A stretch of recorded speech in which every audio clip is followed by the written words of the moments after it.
Hey family. So Daniel and I will be talking about dry fasting and what is dry fasting. So I'm just waiting on Daniel.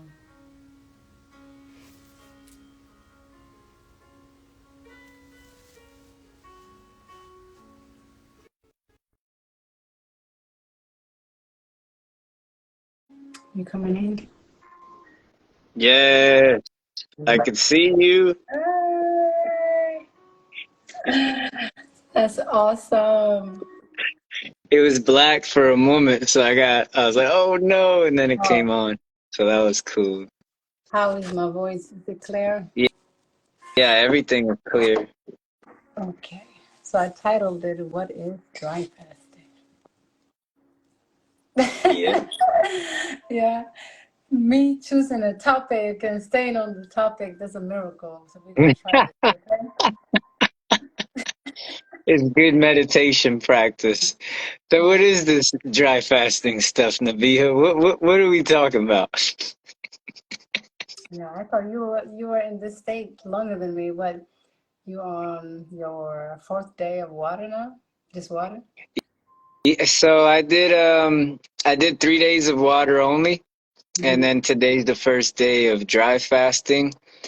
And within those 3 days of water, I basically dry fasted most of the day. I would typically have nothing until like 7, 8 p.m. at night, and then I would drink some water for a few hours, some tea or whatever, you know. Okay. Um, and then today, until Monday, um, I'll be dry. So no food, no water, no nothing. Yeah. And I know that you're doing the 3 days dry as well, right? Yeah. So everything happens for a reason, right? So I just said I will go dry, this Friday. I didn't know it was Friday the 13th. I didn't know it was full moon. I didn't know all of that. So it aligns. So let's see. Maybe it's some high energy. But yeah, mine started today. Sometimes with me, the problem is I may have been dry for a whole day before that. And then I'll say, like, okay, let me start today. So I don't actually know when I had my last juice or anything. Mm. I can't remember. So sometime yesterday. So yeah, from today I will be dry until Monday. So 3 days. Yeah, Yeah. you don't consume much to begin with, and your juices end up somehow scattered throughout. They stay in the fridge. I always join every juice challenge. Everybody would be like, you know what, there's a juice challenge. Would you join like 7 days of juice? I'm like, yes. And then I buy some fruits or something and they just get rotten.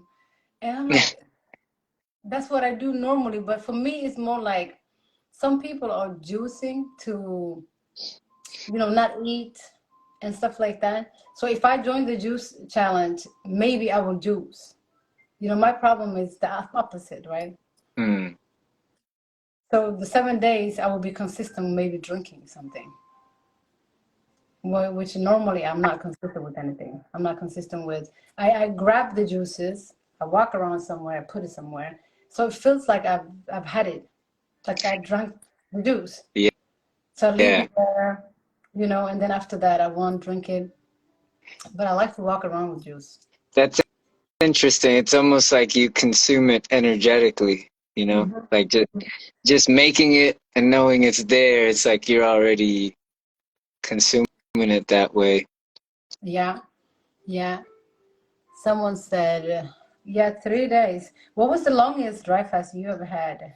Uh, I did 7 days is the longest that I've done. Um, yeah, 7 days. And then I kind of this past year I've kind of slacked off on it for like past year and a half I'd say, but for like 2 years I was also doing I would always dry fast at least usually 36 hours every week. You know, it's like my weekly thing, Hmm. and it's like it's a beautiful way to reset the mind, body, and spirit, and also to reset from any cravings, to keep yourself from going down too many of the like any of the densities, you know. I know that you don't have a you came from the other end where you don't really have any issues with eating or cravings like that, But I know which is what craving is. awesome. I know what craving is because I've had that peanut rush, right? Which I didn't understand. I'm like, what is this coming from? So I've had that urge, and I know how it feels. Yeah. But to have that towards normal foods, that you eat normally, like, no, I don't have that. I don't have Mm. that. But I know how it is. I know how it feels. So I understand. Yeah, it's interesting because I find that fasting sometimes like um restraining yourself um very forcefully can create more of a rebellion within yourself, right? So it was interesting that like I never really had any cravings or strong desires like that like prior to fasting. And then when I started fasting, then I kind of developed that because then I'd look forward to it and it actually created the cravings where I wouldn't do things like drive far for like a really good dish, at some restaurant or whatever. But I Mm. found myself doing that after fast. I would never do things like that. And like you said, the peanut butter phase, I would literally just start dipping my finger in a peanut butter can, just eating straight peanut butter. Like, what the hell is this? I've never done that before. I do weird stuff. Like sometimes I just grab the mustard and just freaking and just drink mustard straight. And I'm like, that was good. Like, what the ketchup. I did it with ketchup too. Sometimes weird combinations. I was like, where's this coming from? That's why it was funny listening to your peanut butter phase video. 'Cause it's like the unspoken thing it seems everybody's kind of gone through, right? Everybody have had this weird cravings. I've had that peanut, and I've never had any cravings. So I was like, "What is this?" What is going on? I would have like a spoon. I would walk around with a spoon of peanut. Everybody knew me for that spoon of peanut. I'm literally just licking on it all day. Oh man. Yeah, that's hilarious that Yeah. everyone seems to have gone through that. So I see here. Oh, I don't know where it went. So Laura was saying I do it yearly for 27 to 29 hours, and usually feel like I could go more, but only water is what I feel I want. Mm. Yeah. Water is in the So life. yeah. Yeah, dry fasting is it's very interesting. It's different. I started off small, like for, anyone who's interested, you can start with like 12 hours, right? That's how I first started. Then I jumped up to 16 hours and tried that. Then 18 hours. Then I finally did a whole day. And what happens like scientifically that the body can create a lot of what like it can create what it needs. But for people who are more on the scientific like base, that would be helpful for your body goes into ketosis, and what happens is it turns every 110 grams of fat, it turns it sorry every 107 grams of fat, it turns it to 110 grams of water. So your body's literally creating its own water from its fat stores. And so some people, it's actually argued that dry fasting is actually more muscle sparring and spares the vital organs even better than water fasting. Mm. So for those who are scared, you could definitely give it a try and just start small. But I like dry fasting. To me, it's actually easier than water fasting.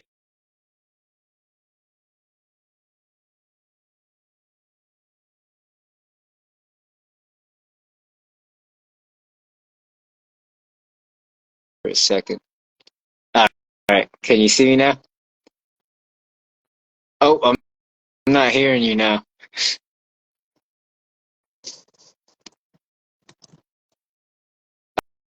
Okay.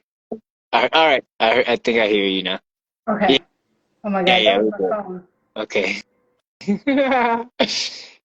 Yeah, I forgot where I was at with that, but oh yeah, with the water fasting, I feel like you have one foot in and one foot out, you know? Like you're not consuming food, but you're consuming something. And so I find it more challenging to stay on it than dry fasting. You just don't want anything. It's an Yeah, yeah, interesting I agree. space to be in. Yeah, I know what you mean. But the only thing you need to do is occupy yourself with activities, really. Because the only thing people do is like they eat food or they think about food or they drink something because of they are bored. So all of those times Yeah. when you would eat, if you just occupy that with some type of activities, it could be reading, it could be walking, it could be meditating, it could be some fun things. And then eventually, your taste buds will change because of, our cells is just changing things. Everything, every cell is changing while you are dry fasting. So when you come back from that state, you can't go back to sugar, you can't go back to certain things. So just listen to your body and then again occupy yourself with different activities. So the more you occupy yourself, the more the body will forget the things because the eating part is a learned habit. I know it sounds very crazy every time we say it's a learned habit, but it is a learned habit.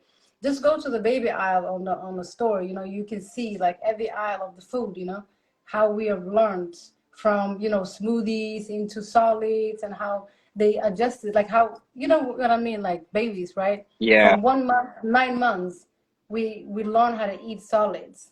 So we are like learning how to tolerate all of these foods. But once we dry fast, it's like you forget those things, and then Mm, your body also forgets it, so you can't go back to it. So it's not about staying away from food and hating food and disliking food and like the food is the enemy. It's not. It's just making yourselves forget the learned habits, that mm. became like an addiction, right? Yeah. Yeah. The That's how I program, feel like. yeah, Mm-hmm. the programmed addictions. I definitely resonate with that. Because whether people realize it or not, Um, for one, we obviously eat too much and we eat a lot more than we need, you know? But we Mm-hmm. don't know that because we have all these programs, right? We got the breakfast program. You got to get your breakfast, your good breakfast to start the day off right with some cereal and chemicals. Yeah, Yeah. And then you got bacon the and lunch eggs and program. like And then you got the lunch program and then the dinner program. And so we already have it in our heads that we're supposed to eat 3 times a day, mm-hmm. but then these things, like you said, the dry fasting starts to undo these programs and you realize how little you truly need. And so I remember that video you sent me where you showed me the baby aisle. And yeah, it was very interesting seeing how they transition from like the really soft stuff and then they get them to like a little more dense and then like you literally walk up the aisle and you see how you they got trained, how we got trained into the solid food. So Mm-hmm. that's very interesting. Yeah, And a I learned know habit. that you was that? I said it's just a learned habit. Yeah, yeah. Mm-hmm. Yeah, for sure. And going back into, I know you like to call it the natural state, the dry fasting. Mm-hmm. I feel like it also just it, it sobers us up, right? Mm-hmm. Like Mm-hmm. it It's literally is like intoxicated. Yeah. yeah, you feel like you're more sober. Like all Mm-hmm. these things that we take, even water, are external substances to the body, right? The Mm-hmm. body then takes it in and has to turn it into you. Mm-hmm. And dispels most of it, really, right? We Mm-hmm. excrete most of what we eat. It just takes a small amount and then turns it into us. But it's like we have something outside of us. And Mm-hmm. so we're not truly like ourselves up. Like when we're dry fasted, there is nothing inside of us but us. And so it gets us to feel ourselves more. We get more clarity. We Mm-hmm. can think straighter, and everything just is a little more graceful. Absolutely. So, But if you think about all food as a message, information, okay? So everything you consume is a message, is a information, is get it encoded in you, and then you decode it. You see? So it is an information that comes in all the time. And then we are just eating this information without having any conscious about it. What is it? mm, And we don't, then we forget our natural state. So the reason why I call the dry fasting as a natural state is because we didn't need anything. Before we have learned all these habits, we didn't need anything, you know? Like, let's say, like, even like, in this plane, when we first came out of, our mother's womb, the first thing we were drinking was this liquid, right? And we can live on that. We can live on that. But the first time we taste something solid that's when the first suffering, when a baby first, experience their suffering. They call it something, but the baby start crying and crying and crying. They have like cramps on their, stomach and stuff, and they like nights. Some babies are almost dying because of it, because of the Wow. solids. Our system is not made for it. But then we learn how to tolerate about all these things, and then we just eat Mhm. like just like lactose intolerant. Some people tolerate, some people don't you Yeah. know so it's the same thing with food, but it is an information that comes in that we eat, and then we become that information. So when we dry fast, it's like we erase all of those information, and Mm. then now we become ourselves, and then you are clearer, and like you said, we have to sober up from all of these foods and everything, right? Like, because it is an intoxication. Like, if you drink alcohol, you become drunk, right? If it's like more effective, right? When you eat some food, you become intoxicated as well. You just don't get drunk like the alcohol, but you become something, right? So all of that information, just removing all of that information, all of that just clearing out, that's what dry fasting is. That's Mm. what dry fasting is to me. Yeah, I love that explanation there. And on that point of information that we're receiving from the food, um, for me, a lot of my journey took like a shift in like the more positive direction Mm-hmm. when I started being more conscious of what information I'm taking in, right? Mm-hmm. Because you could take the information of like dead animals, for example, and you're taking in a lot of trauma, a lot of anxiety and fear, and then you wonder why you're so fearful and anxious all the time and like impatient, like go, go, go, and like this aggression. And it's like I'm meditating though, and I'm doing all these other soft practice. Why am I, there's something about like the blood, not to get too like deep in, but Right. it's like it creates a bloodlust, right? And then Mm-hmm. we lust more for things. And so the information that our body takes in, I think, is very important. So of course, when you're taking in the information of a fruit that still has life in it, right? That is fertile, and it's from the tree which came from the ground, and so you're getting information straight from Gaia in a non-violent way, right? The fruit is literally the size of your hand. It Mm-hmm. falls off the tree right to your hand for you, like it's literally a symbiotic relationship. You eat it, the seeds drop, another tree sprouts. It's completely symbiotic, and there's no party is harmed in the process, right? So that kind of information, as opposed to the other, would be I find more beneficial for the body and enlivening, more energy from the sun as well. Definitely, definitely. Different steps to it, right? Even, some people will get to the step where, okay, the plant is also alive, right? Hmm. Or Right. alive. So it's you will get to it's step everything is step by step. You will get to a point where your energy is so aligned, you know your energy. That is, there is no need to consume it. You will find a way to connect with everything. Like every plant, you will find a way, like sitting just next to a bush, just healing you. Like if you want to have a berry a little bit here and there, they will offer themselves, but you just have to create that relationship with all these plants, right? And then that's when you know your energy, because of whatever energy that you emit is the energy from within, right? The universe that you first have to fix is the one within. So it's like you said, like you would have to sober up from all of these, foods and this.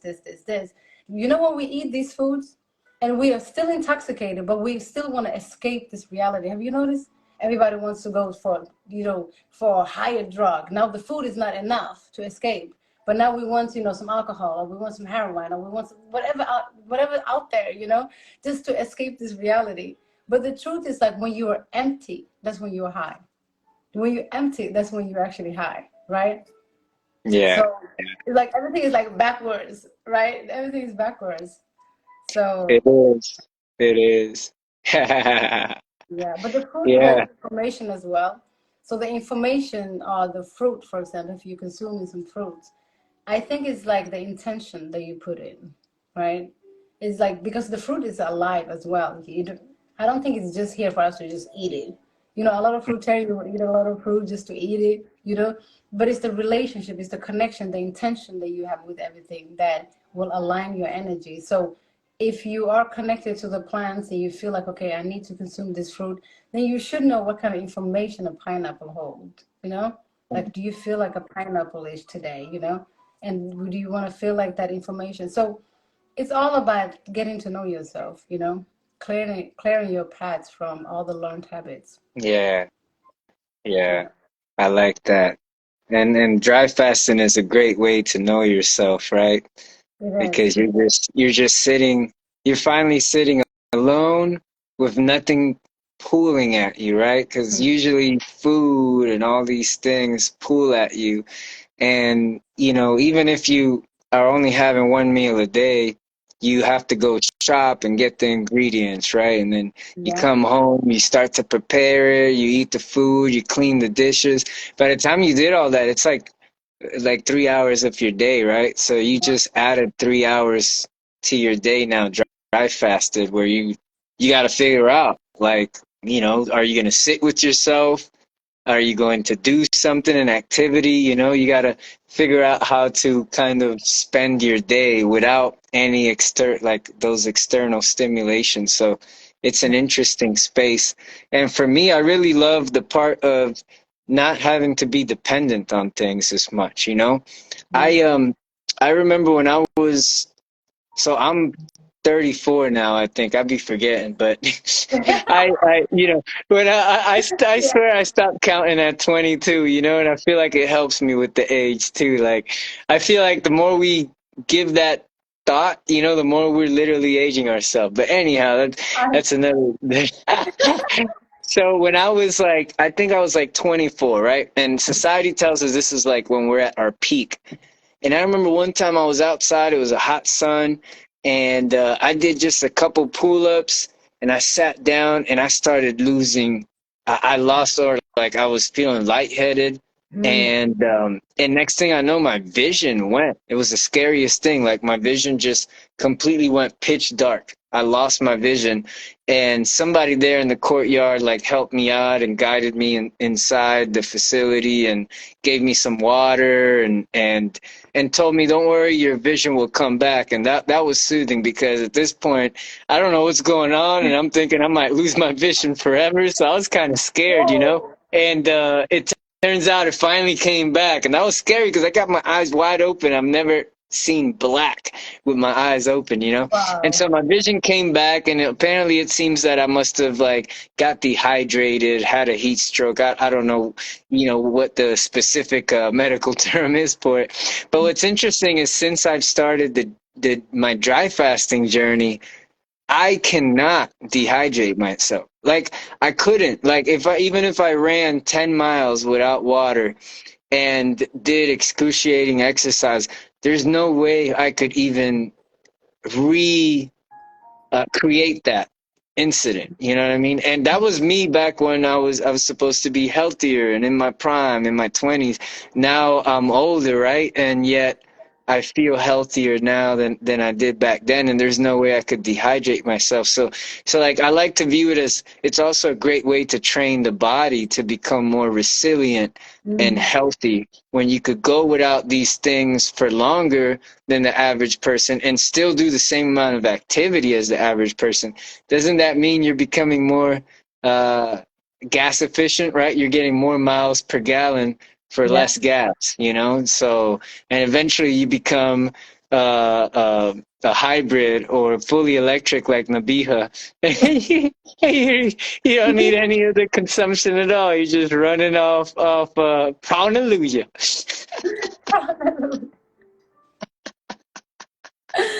Ah, wow.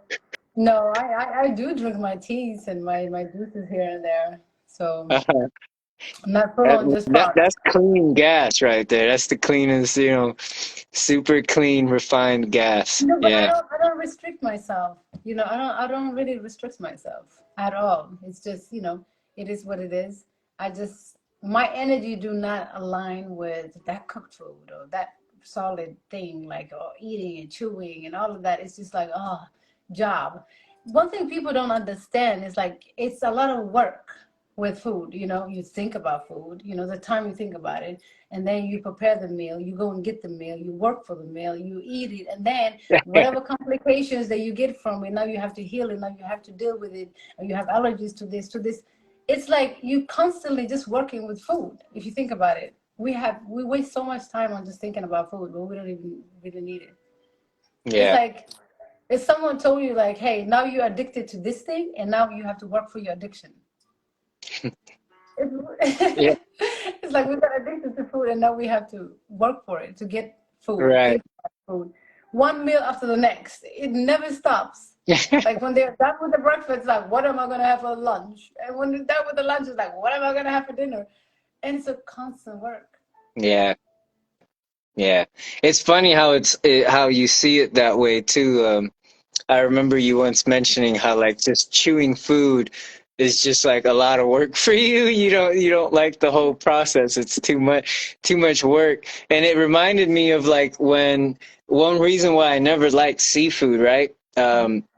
Because I still eat solid food on some rare occasions, not as often as most people do. It's very different for me. But one way that I resonated with what you were saying was with seafood. Like I never liked seafood because you'd have to crack all these things open and do all this work just for like a little bit of freaking crab or lobster. I never understood that. Like people would dig into all this stuff, and I'm like, man, I got to do like half an hour work just for this little amount of meat. Like, People I don't must like it. love food to do that. Ooh, Yeah. no, no, thank you.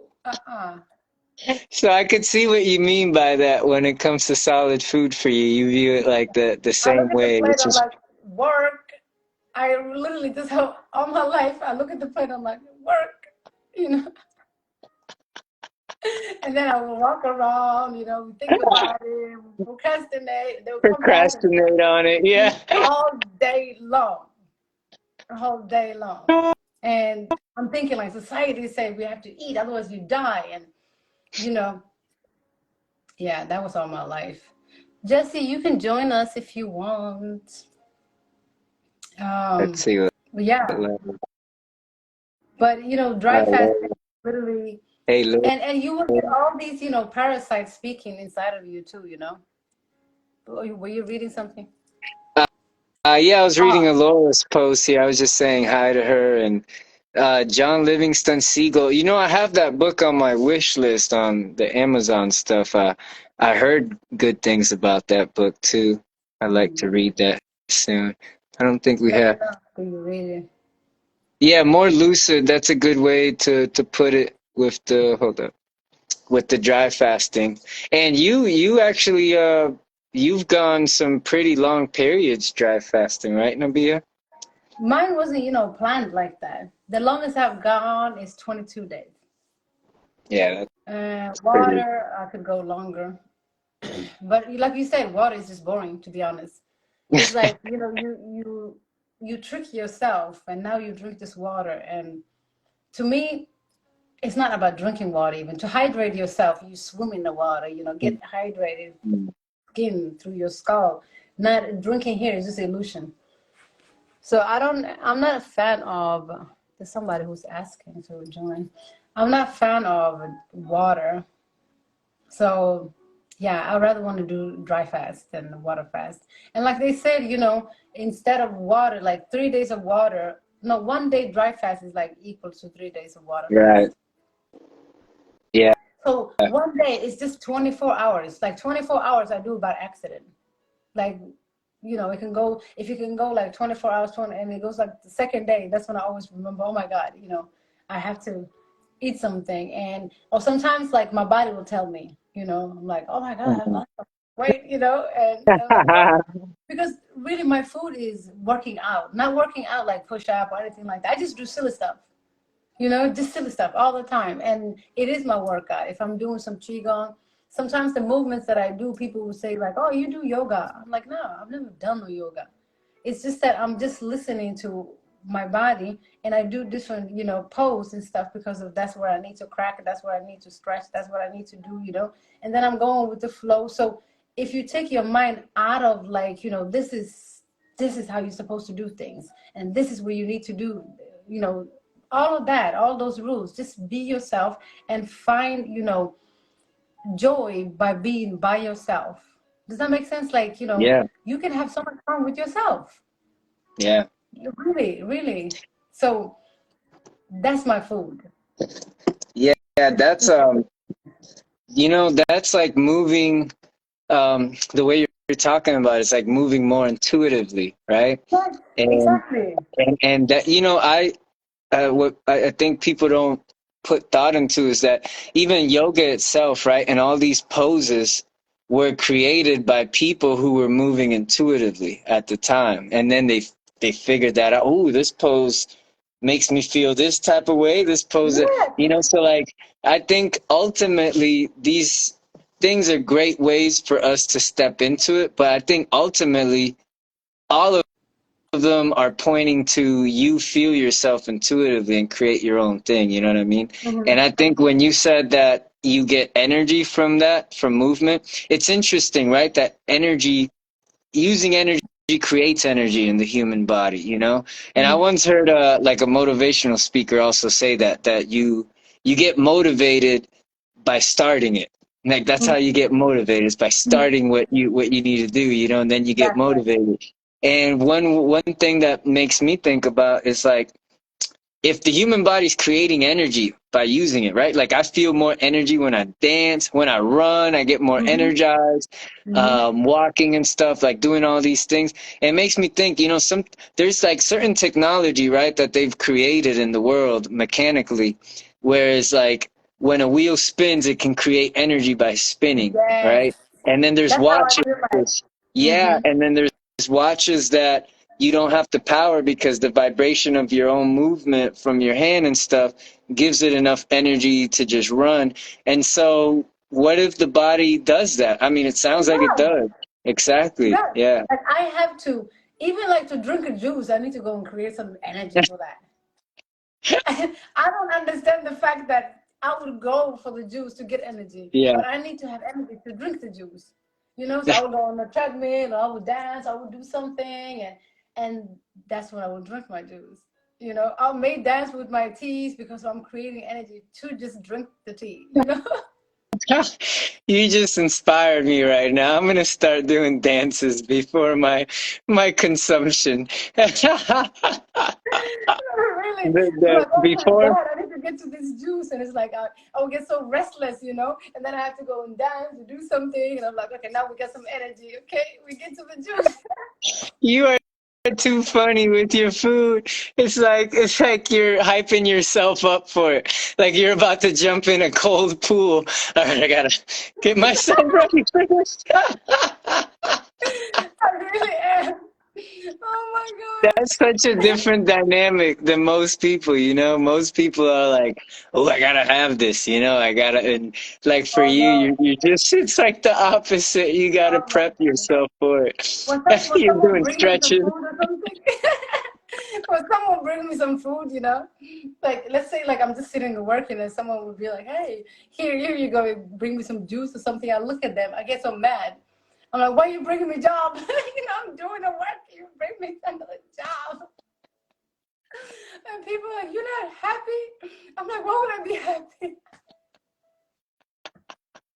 I was happy before you gave me all this work. Now you're reminding me I have to drink some juice. Oh, Oh my god. so funny. Yeah, but my goodness. But you need energy. You moving your body will give you energy. Yeah, Really. Sitting somewhere and then thinking about some food and then going to a restaurant, sitting down again, and then just eating like a whole plate of food. And then that food sits inside of you. Your whole energy is just dull. yeah, Yeah. Where's the energy? Right. They call it the itis, right? They Either even have a name for it. Yeah. They call it the itis when you, after you eat, you get tired and sleepy and you just Mhm. want to like lunge around. Of course. And, yeah, yeah. There was something I was going to say. I kind of it slipped my mind, but yeah, Yeah. with dry fasting, um, yeah, I forgot. Kind of lost, it was The brain something is to do. reprogramming stuff. Yeah. I'm reprogramming my memories right now. Yeah. There was one time I was, I think I was on my fourth day of dry fasting, and I was just thinking about apple juice, apple juice, apple juice, apple juice. I'm like, oh my God, is this how people mean when they say like I have craving for something? I was going mad, and I don't even like apple juice. I don't like peanut, and I don't like apple juice. Those two things. Yeah. I You, have had the you, craving. So I don't know if the apple juice is something too that some people have experienced, but I've had that craving for apple juice, specific interesting. apple juice. Yeah. And you were probably purging something, purging some type of deeper uh attachment or trauma or something from, from because sometimes the weird things like that, like uh, come to the surface and then they leave us, right? It's like, Mm. and I wonder if it was purging something out of us, like maybe a period in our life where it might not have even been apple juice, but something that got connected to that. I don't know. Some emotional thing. Because a lot of times we eat for comfort, people don't realize that. Like they think they're That I don't hungry. understand. Yeah, yeah. Well, you know what it is? It's kind of like drugs. It's like Mm. it numbs us. Like you said, it was escaping from the world. So sometimes people come back home from work, they're tired, they don't have much to do. For one, they're looking forward to the food because it's their entertainment, but it's also like their safe zone. I could Mm. sit down now here and enjoy this meal with nobody bothering me, nobody, like it's like a moment. Not too many people have moments for themselves, and this is like a moment where they could finally, they're not really being with themselves, they're with the food, but they're like away from the world. And then the food just makes them feel comfort. And I think part of that is like when we were babies, we used to cry for our mom's attention and then we'd get fed, the breast milk. And so it's like, I think from that point on, it developed, we attached Mm. love to food and like attention Comfort, yeah. and comfort. Yeah, we attached it, and so yeah, I Yeah. think and so dry fasting I find starts to like bring all of that to the surface and out. So when I first started dry fasting in the beginning, Hmm. I actually I used to be like easily frustrated while I was on my dry fast. Like I didn't want to be around people. I only wanted to be around nature, trees, and like Oh. yeah, just yeah, like people. Like I was irritable, and that was for a time, and then it left. And so I realized that I think that was like deeper rooted irritation that I had within my being, Mm. pent up emotions, regressed emotions that were finally coming out to the surface when I was dry fasting. It's kind of like pimples, right? Like something that things that come to your skin came Mhm. from deeper within. Mhm. It's something deeper inside. Now Mhm. it's coming out to the skin to then be released. And Mhm. so that's what the frustration, the frustration, irritability. Once that left me, I became so patient with people. Like once that left, it's like I became patient. I could listen to them. Even like people that were kind of annoying were like easy to kind of sit with and just all right, they just need an ear to kind of like feel feel Yeah. important and feel Yeah. loved. And then once the ego gets all of that out, finally they can, ha, I feel good now, and then usually Yeah. you feel bad, like you took it in for them. But now with the dry fasting, it kind of showed me how to transmute a lot of that, and yeah, one thing that I wanted to say, I remembered now earlier about this, since we're talking about dry fasting and creating energy. There's been times where I've been like day 3, day 4, sometimes even day 2, like have hit me like a big energy dip, right? And I feel super tired. And so usually I'm day 3 or day 4, and I'm thinking, and I drive to the gym, right? I don't go to the gym anymore, but at the time I was, I had a LA Fitness membership. And Mhm. so I'm there in the parking lot, and I'm just like, damn. Like even opening the door is like hard for me right now, and I'm thinking, damn, do I need some water right now? Like, do I need to drink something? And then I would just be like, you know what, man, just go in the gym, do your workout, and then you could have whatever you want, And so I'd go in the gym, I'd do the workout, I'd start off slow, but then I'd start to get in motion, and then all of a sudden I'm freaking energized. I'm pumped up. I leave the gym, I'm pumped up, Mm. and I don't even want the water anymore. Yeah. And so it's so that those moments are really uh, like revealing to me. Mhm. And so yeah, definitely we create that energy with the movement and stuff. there's We do. there's so many ways we nourish ourselves that we don't really realize until we go without, and then Mhm. we realize that there's different forms of nourishment and our body gets it however Yeah. it gets it. No, absolutely. I think like if our body is so smart, it should be able to create energy from within. It shouldn't need any energy from outside to have energy. It should be self-sufficient, to be honest.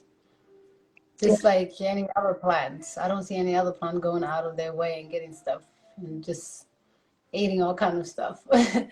So yeah, our body is capable of doing that, but then we think we need the food to get energy. Even though we know that we don't get energy of the food, we still believe, because it's just a belief, right? But if we learn how to get energy in a natural way, which is moving, breathing, just like you breathing, learning how to just breathe correctly, that would help you, generate energy from within. Every day you can just sit down and then you can just create energy. You don't need to Yeah, go to breakfast. Your breakfast should be a breath, like have some breakfast, breakfast. exactly. Breakfast, I like that. I had my breakfast for today. Yeah. Yeah. Exactly, and the more you dive in deep, right, the more you get to know yourself, the more you will know everything on the outside.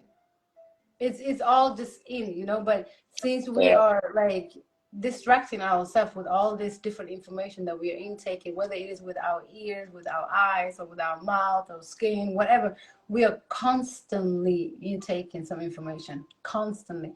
Yesterday when I was meditating, I had this little moment of like, oh my God, I wanted to cry almost, because I was like in my own meditative state and I was fine, my eyes closed, and I opened my eyes and I'm like, oh my God, I'm vulnerable again. Like Mhm. everything is literally a distraction, so you need to empty yourself in the sense of like knowing your own information without being interrupted with other information, because now you don't know what is yours, what is not yours, what is Mm. true, because of all kind of information we just intake it in all kind of ways, so we accumulate so much within us that we are so stuck, and that's why we're suffering so much. That's what I believe. So just Yeah. clearing your paths and knowing your own energy, like without having the fear of like, oh my God, I'm gonna die, or this, because you will die of the thought of you thinking that you will die. Yeah. Because we die of the thought. We create the reality with our thoughts. So just know like nothing can kill you. Really, nothing can kill you. If anything would kill you, the food will kill you. Yeah. Because of Yeah. imagine how much you're eating, you don't even know what it is, you don't know what information it is, you're taking all kind of bombs and just putting inside of you, and it will create all of this, diseases and all of everything. We have normalized the diseases. Oh, by this age you should get this. No, I shouldn't. Why would I get this at this age? Because of they have measured like what you've been eating. It's like a normal human being eats this throughout their life. By the time they're 45, they should feel like this because of you been eating crap all your life to 45.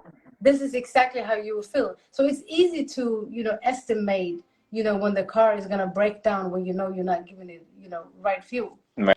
But if it's Right. like in a natural way, and you know, like, okay, hey, this body is up to me how long it can last because it's your tool and it's your vehicle. It's for you to move around here, and you need to get to know it. There is no clear path like, okay, this is the path for you. Eat fruits all your life, and then your vehicle is going to become a Ferrari. No, that's not how it works. Like, get to know your car, know what kind of car you are, and then give it the right fuel, and know like you're part of everything, and everything is like connected. You see what I mean? I talked to him. Hmm. No, Understand that? that was perfect. That was perfect. I think that's so important what you mentioned about us like being like a car, right? Like we call it a vessel. This is Mm-hmm. our car. And very few people even think about like the fuel they're putting in. Very few people give it the proper maintenance, right? Mm-hmm. And so it's you made a post once about like getting like a big person, obese person coming out of a Ferrari, and it's like our priorities are backwards, right? Like we give more attention to our house Mm-hmm. and the car that we bought, and we hook it up, soup it up with all the best upgrades. But then this vessel that we literally, this is the vessel we're 24/7 moving in. Your car, you only get in it when you get in the car, right?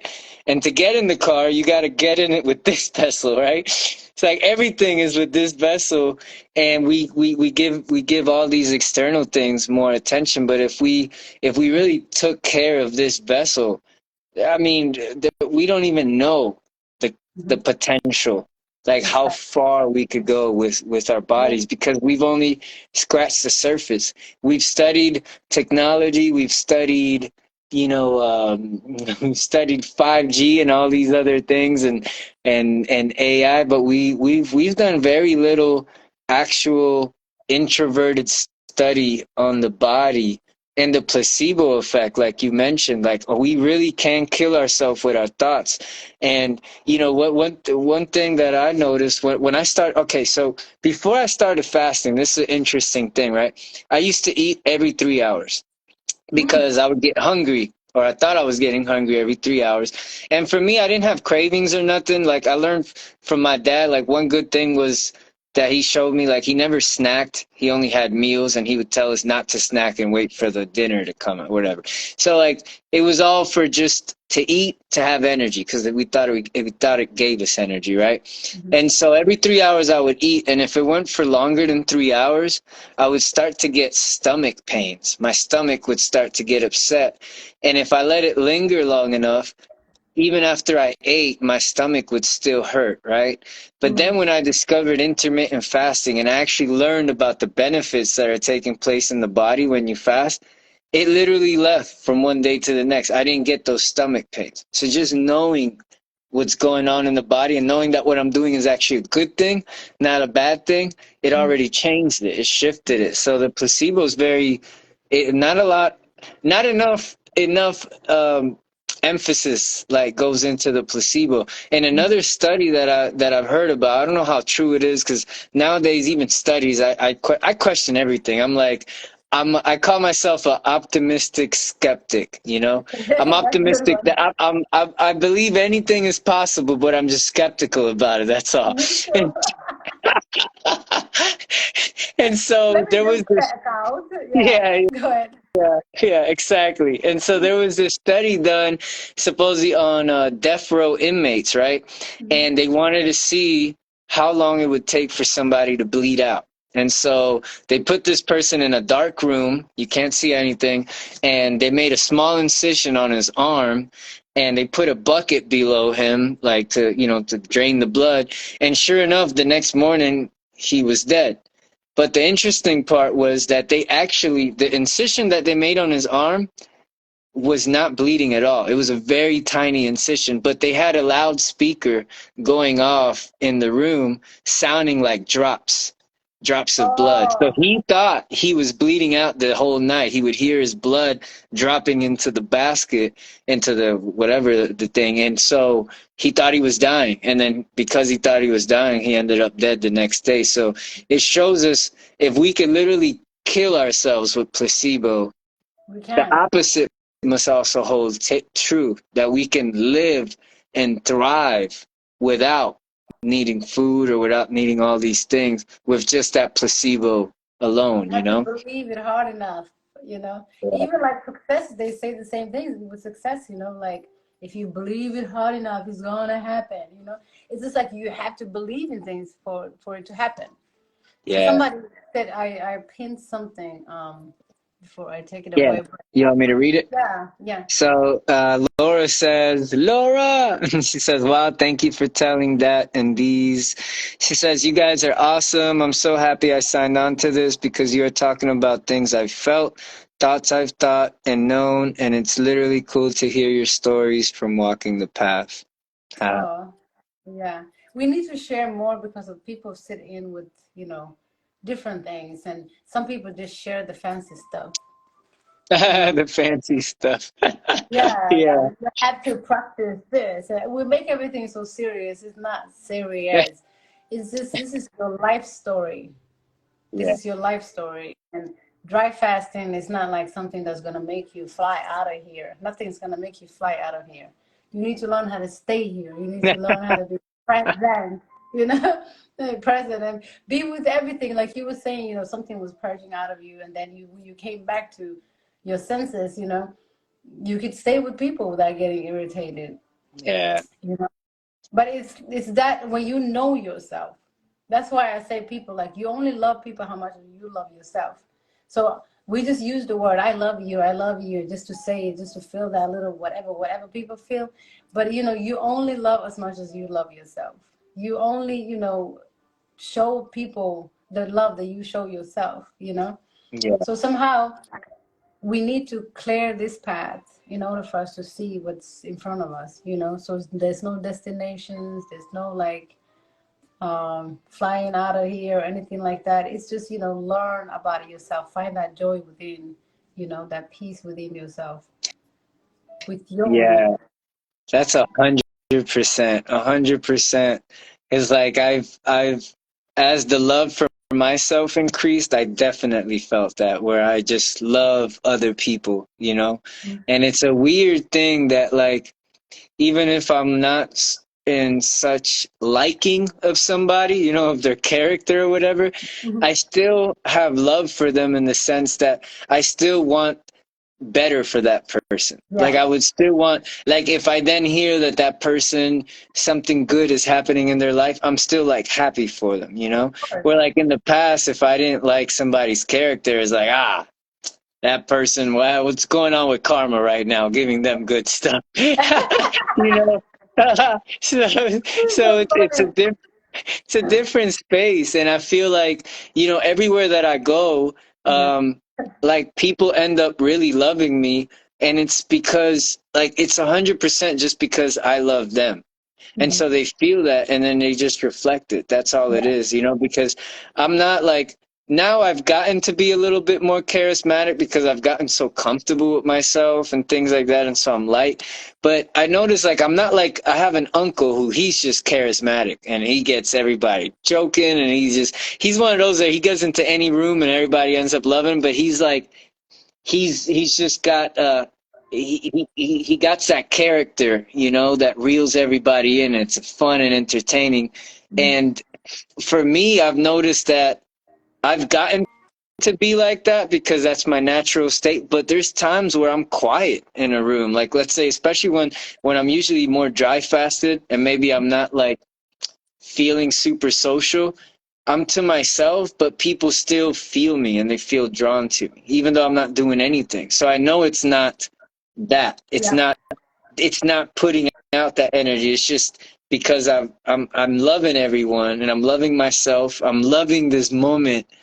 You know, people get drawn to that. Yeah. So That's I what I say, you resonate. know, when you become love, you know, Mm. like when you realize yourself and your own, you know, self, basically, you become love. You know, you want need anybody to give you love, you want need to give love, you know, you won't think about all of that, like, oh, this person have to love me, or I have to love this person, or any of that sort. You know, you just walk in love, right? Yeah, So when you're just walking, then that will become naturally like, okay, everybody around you will know, like, okay, this is love, yeah, you know. yeah, So Yeah. that's it. If everybody was just love, you know, just become Yeah. love, then you don't need to, worry about giving it. You don't have to worry about, receiving it, because it's not a trade, Right. It's like it's almost like, I don't know if I could compare it to a sound. It's like you emit a Mm. beautiful sound, and that's it. That sound is always going off, and until people hear the sound, they're like, ah, that feels good. That's But there's why no that's like, why your frequency have to be tuned. yeah, So yeah. if You you're have to out of be line, what kind of instrument are you? Like, like what discordant, kind of, yeah. yeah. It So when sounds your off. frequency is right, yeah, exactly. So you are an instrument, basically, tuning your frequencies. I love Yeah. that. Yeah. Yeah. Then you can play straight, and the people can hear that beautiful music. You don't have to like go and say like, look, I can play, and you're like, I can play, look at me, you know. You don't have to be like that. It's like you are the flute, or you Yeah. are the guitar, or you are the Yeah. piano. Yeah. So It's become an felt. instrument. And one thing I love too about that is that when you fill yourself up with love like that, wherever you go, you create a safe container for love, you Mm-hmm. know? And I think I heard Wim Hof in an interview once say this, and I thought it was really beautiful because, Wim Hof, the guy interviewing him was like, all right, you've climbed Mount Everest in nothing but a pair of shorts, submerged in a tank of ice. You hung on a helicopter with just one finger a mile high with no strap or whatever, ran a marathon in the desert and in the snow. So, like, you're like the epitome of whatever masculinity. And so I'm curious, what is masculinity to you? Is what he said. And Wim Hof said that he thinks masculinity is protecting love, and it was just very simple. And I thought that was a beautiful, like a beautiful way to just put it. It's protecting love. It's like the container for love. And then I don't know, I don't want to get too wrapped up with what exactly is masculinity and femininity, but perhaps masculinity is like the borders, it's like the container, and then love is the feminine, and it's like everything in between, like what fills all the space, right? Like they say men when they have a home, right? They Mm-hmm. just want space. So they don't have much. They got like the TV on the floor. They got a desk where they work at. Like it's just space. And they create the space, and then the woman is the one that typically beautifies the space. She fills the space with beauty and life and spontaneity and all of that. What's your take on all of that? Yeah, I see what you mean. I see that. Yeah, I always say like, yeah, man is a short for manifestation. Mm, So when they say, have you heard when people say woman? yeah, yeah. Yeah, it's a woman and man. So a woman is manifesting a man in her womb, Mm, basically. So whatever she feels, whatever she eats, whatever everything that she does on the outside, that she's created this man. So a man is kind of like a woman's manifestation in a sense.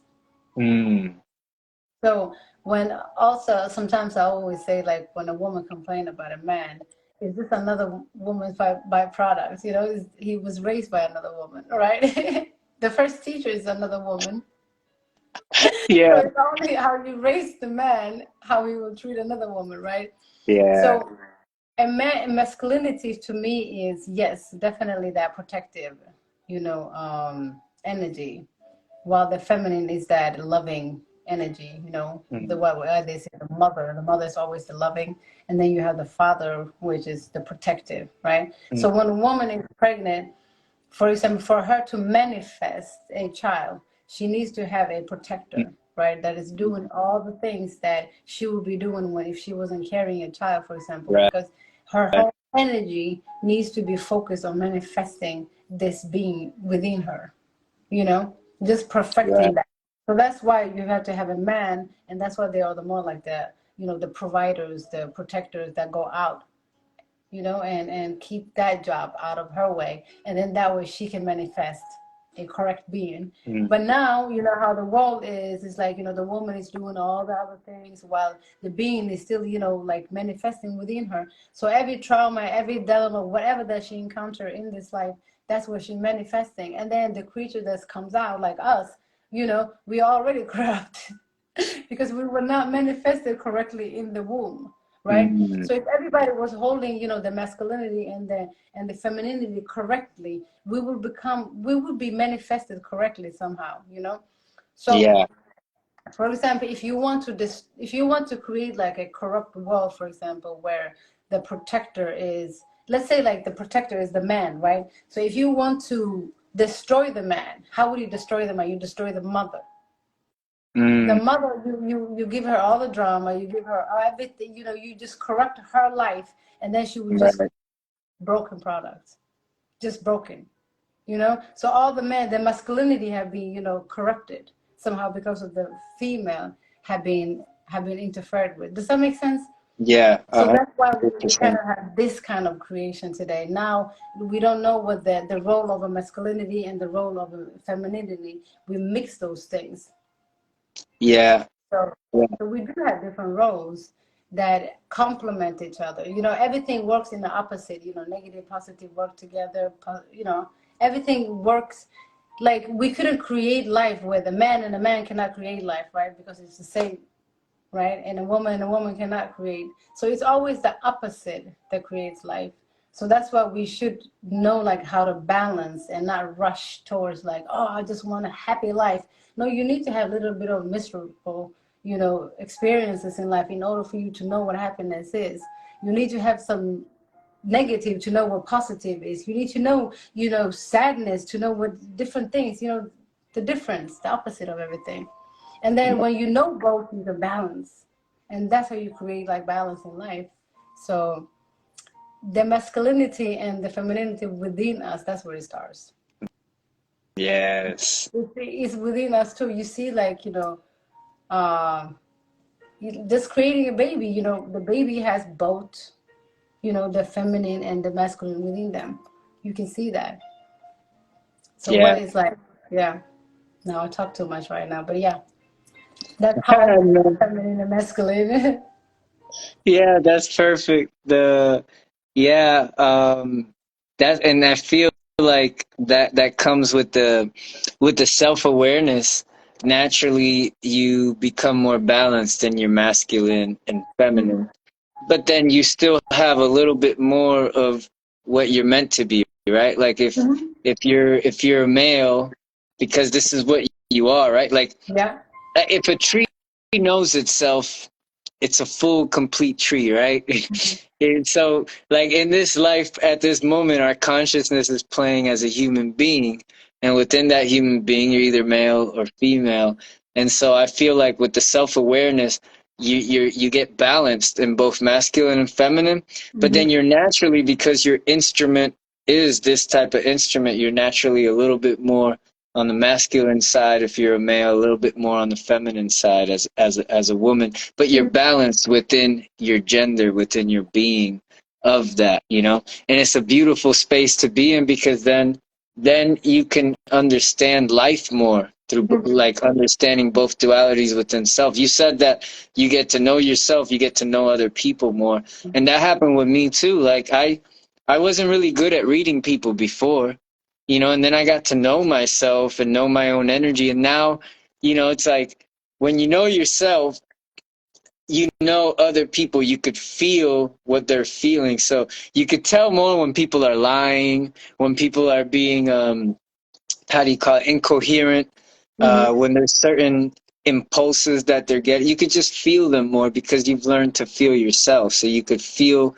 yourself in them, if that makes Mm-hmm. sense, or Yeah, feel them in you. absolutely. Yeah. You would just know it's a reflection of you. Absolutely, absolutely. But to your point, like the feminine and the masculine, you know, let's say like this is a bucket of that we call this bucket masculine and then this bucket feminine. Okay.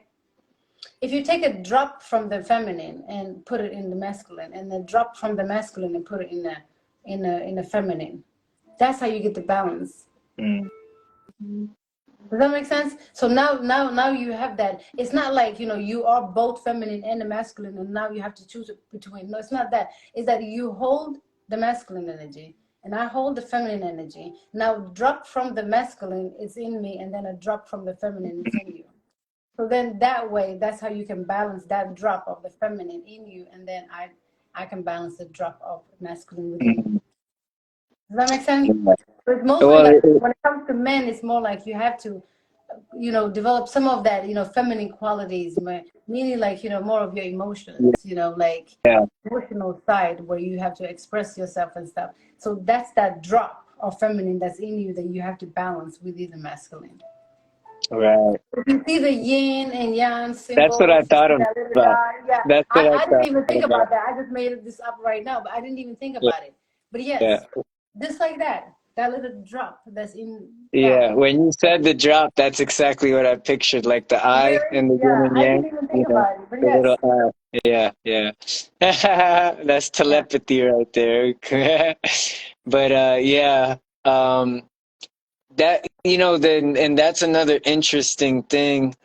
Like perhaps in order to do that, one has to respect those energies more too, where I feel like a lot of men and women have gotten hurt in the past through relationships or what have you, and so they lose respect for the opposite gender. And so how could you balance the masculine and feminine within yourself if you don't even respect the masculine and feminine, and so it's interesting to me how I don't get, like, I'm just gonna speak for us men, and I love us, but it's just we've just done some. I don't understand like how men can disrespect women, like having a mother, right? Like Mhm. having a mother, or you have a daughter, a sister, and it's like how, like I don't know. I urge people to consider that. Like, do you treat other women the same way you treat like wouldn't you want them to be treated the same way you would want your mother or your daughter or your sister to be treated? And you got to be the example of that. But so That that's hurt just people only. You know, when people are hurt, they don't think clear. You know, yeah. it's like, they just say some stuff. So different terms that are used for the woman and stuff like that. All of that just get out of hand. But yeah, it looks like, yeah, What happened? I'm getting some visits. You getting visitors again? Yeah. Let me just open the door All and then. right.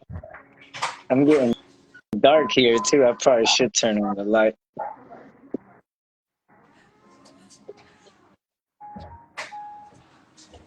Ooh, Oh, there we go. I'm back. Yeah, I was saying something. I forgot. Say so much that I forget. You were talking about like how people get hurt, and so then they don't think about it, and things get said, and things like that. Yeah. Yeah, Yeah, no, I think, however, like again, we go back to what you feel on the inside is what you emit on the outside. Like I can go to a cafe and I see this grown man just say some things that I would think like, how did that come out of your mouth? Like, how did you even say that, right? And then I think like this person must have, within him where it's coming from, right? It's a very sad place, and it's just like if he was feeling good about himself or if he was feeling well, he wouldn't even say anything like that, right? yeah.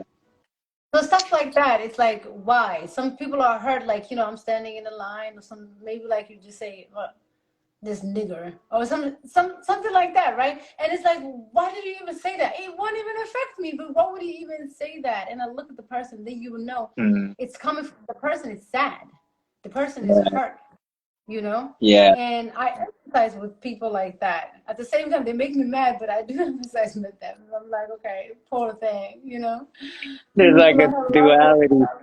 going Yeah, on in there, huh? yeah, Yeah, it's like but it that's happens. sorry. No, no, no, go ahead, go ahead. I was just gonna say it's like that saying, hurt people, Hmm. and of course when if you're feeling, they have to be feeling bad to do something like that, because if you feel good, you want to do good for others. And there was this like story, this like parable of uh it was like I don't know if it was an enlightened master or something, but somebody that lived very remote in the desert, and they were a yogi of sorts. And uh, sometime late in the night, it was cold, freezing cold, and a thief breaks into his house and demands stuff from him. And the yogi immediately like felt sorry for him, like, oh man, you must have traveled so far to come here, and in the cold weather I have nothing to give you. Like, I only have this sweater that you can have. Like, he didn't have anything in there, and the whole time he's not even offended by the thief. The whole time he's feeling sorry for the thief. Like, what kind of space in life mentally does he have to be in to even go that out of his way to try to steal from someone? And so I find stories like that very incredible, because it's a type of empathy Hmm. that like is difficult for most people to even understand. I know for me, I'm not at that space. I'd like to be. And I I'm think I'm you can be. slowly. I'm I think you can be. You're almost there. I don't think you'd be like, what are you taking from my tent? Yeah, Hey, yeah, you yeah, know? yeah. I definitely wouldn't respond like that. Yeah, I don't know how I'd respond. I surprise myself sometimes. Sometimes I really am like, wow, like I'm in this weird space with myself where I feel like I'm under construction, and sometimes I don't even like, I impress myself with it. But I have felt stuff like that. Like, there was one occasion, this happened like two 3 years ago now. And for guys, this is like big no in guy code, right? But it was a good friend of mine at the time. Like, we were hanging out almost every day. We both went to the dance studio together, and we would go to parties and the dance socials together and stuff. And one time there was a girl that I was like interested in. We were talking. I mean, we were at that point dating. Like, we were clearly both interested in one another. Um, and I find out from her that he was like talking crap about me, like, to her, like saying, "Oh, why are you talking to Danny? He's gonna end up hurting you," and saying all this like really trifling is what the word. So, and I just remember thinking, like, at that time when I found out, like, at first I got a little bit angry, but then I just thought about, like, man, like, he's really like dealing with those demons of lust so hard that he can't help himself. Like, he could not help himself in that moment. Like, he like because I remember he would light up, like, looking at women. His eyes would light up real big. Like, oh, look at that! She smiled at me, man. Yeah, yeah, man. She smiled. Like, bro, she's just being nice. Like, what are you talking about? He'd like take it to a whole nother level, because he had this strong addiction, this strong like lust demon that was like holding him down. And I could see how, like, that same mechanism was the same mechanism that was preventing him from feeling joy and peace in his life. So I actually felt bad for him. I actually wasn't angry at him. But what's weird is, like, sometimes when you grow in this journey, people vibrate in and out of your life. So, like, at that time, I actually wasn't mad at him, and I checked in with him a couple times just to make sure he's all right, because I hadn't heard from him in like a week or two. And he never responded, and I never saw him ever again, like, after those experiences, which is interesting. But yeah, like, now I don't know, how I would do with somebody breaking in my house and stuff. It all depends on the scenario and what I see in the person's face. Because, like, if I look into the person's eye and I see full demon mode, like, there's a difference between people who are like still fighting between light and darkness, like, they want to be good, but like circumstances of life have created, like, put them in this situation. Then there's the people that I'm like, fuck it, man. I'm gonna do this shit. I'm gonna hurt people, man, because fuck it. Like, I don't know. They're full demon mode. Like, if I see that, then I probably won't be empathetic. Like, I'll probably, like, defense mechanism will kick on. But if I see like a lost soul, then, like, yeah, I'll be like, brother, why are you doing this? Like, why, that I know you don't want to do this. Like, what is causing you to do this? And then more likely, most of the time, those people break down because they don't want to do it, and they start Yeah. crying like, oh, my mother passed away and I got kids, and then you find out like what's really going on, and you can empathize, um, but Yeah. but most people can't get past the offenses, the offense that this person offended their ego with. I saw this But with normal the person wouldn't even do that. Like if you're in yeah, your natural state, you wouldn't do that, right? yeah, But the person yeah, judging is not in the natural state either, so it's yeah, yeah. yeah. And I saw this, that video I sent you with the young girl that got in a car accident. She seemed to be on something. I don't know what kind of, Oh I don't yes, know if she was on drugs or medication or whatever, but she's this young girl. She just totaled her car. But every time the car, she was just, oh man, she was lucky we were there, because otherwise I don't know what would have happened, because she was, what's the word? She was kind of like a little bratty with her responses, like the cop would ask her name and she would be like, what do you need my name for? She'd like have these little helpers like, what do you need my name for? Like she would like give an attitude back, when these people the were just car was trying on to a help. trip. In the beginning, they were just trying to help her. Like they weren't like trying to incriminate her or nothing. Like they were really like, wondering what's going on with her, and helping out. Like the fire rescue came and they were trying to help, but she had a little attitude, and I would just tell them like, oh, she's in shock from the accident, we heard the noise all the way from over there, it was a big crash, whatever.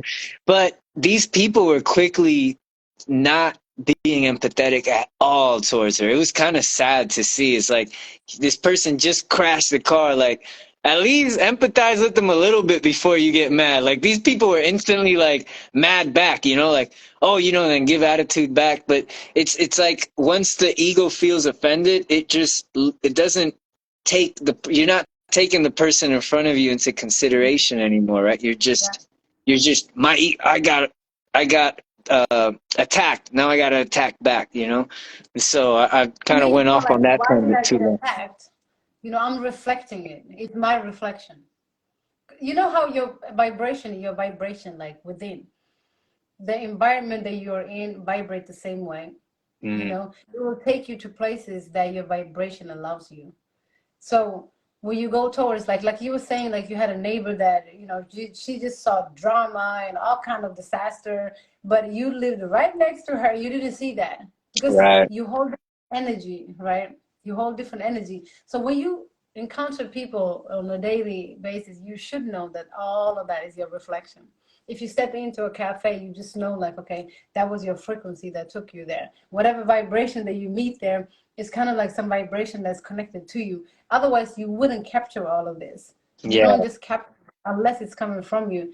So if I see like a person that's stealing from me and stuff, the first thing I would do is like analyze if this person is on something, Mm, if they are like on drugs or something like that, because then your mind is not right and they can hurt you, they can do anything. But then you have these people that, some people would judge someone on the street, like because they are homeless. You never know their situation. I really believe that all human beings are love. Okay, the only thing that shift and change is like our story, that shapes us along the way. mm, Like from the day we were born, whatever we have experienced with our parents, with our siblings, whatever it is that we have encountered in life is shaping us to what we are. Like we become denser and denser, and then we become that, whatever we put in this container, that's what we become. So if you see someone that's like angry all the time and is like, saying some stuff all the time, that's because of they've collected that kind of content throughout their life. So that's why Hmm. like the dry fasting and clearing your path is good, because now you can eliminate all of that. Like that's when you can tap into yourself and be like, okay, this is me. I am me now, like the trauma that happened when I was 5, it's not me. The story that happened that my dad told me, that has nothing to do with me. This is me, and you have your Yeah. own information, right? So then everybody that you see you will also just give them the same love that you give yourself, because you know where everybody's coming from. You know that a homeless person on that street, he didn't choose that, just like, okay, this is what I want. So I just want to lay here under this garbage can. He just didn't choose. Life took him there. And for you to just judge, that's like, putting like fuel into the fire again. And then we're making these people even feel like more smaller and smaller and smaller. And then we're locking them in these boxes like, okay, you less worth because you don't have this. But it's not that. It's just that everybody have a different path in life. Some of our paths are more rockier than others. So having that understanding, you need to understand you first. Mm. Otherwise, you won't. It would be just an ignorant person encountering another ignorant, and it's like a clash. That's what's going on in life. Yeah. Yeah. So, Well said. And that, yeah, for me, I didn't get to feel those depths of love until I started to clean up my vessel. Right? mm, You said about us getting denser.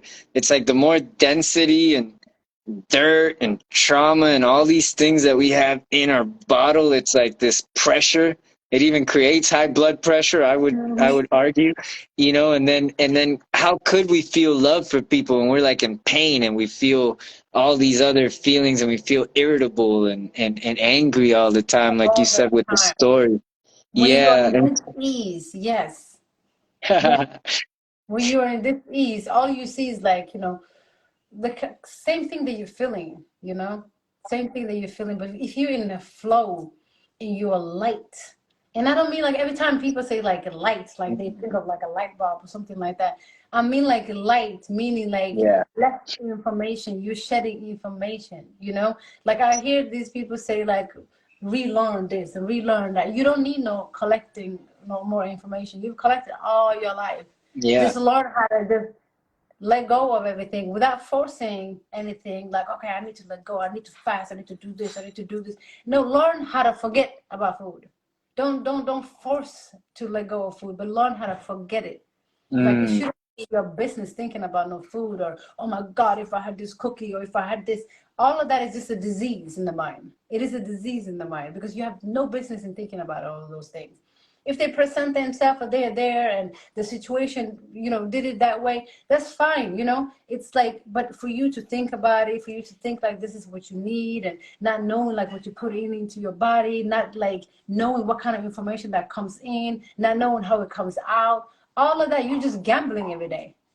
You're just gambling with yourself every day. Everything you put into your mouth is a gamble, literally. So then we wonder, like, why do I feel like this? Why do I think like this? Why do I view things like this? Why do I feel stuck? Why do I feel like, life is suffering? Because of your stuff. You stuff. You Yeah. don't have to be fat to be stuff. You can be Yeah. fat in here. And Yeah. then again, we go into these other concepts of like, okay, I have to become a breatharian. I have to become this. I have to become. No, you need to learn how to be.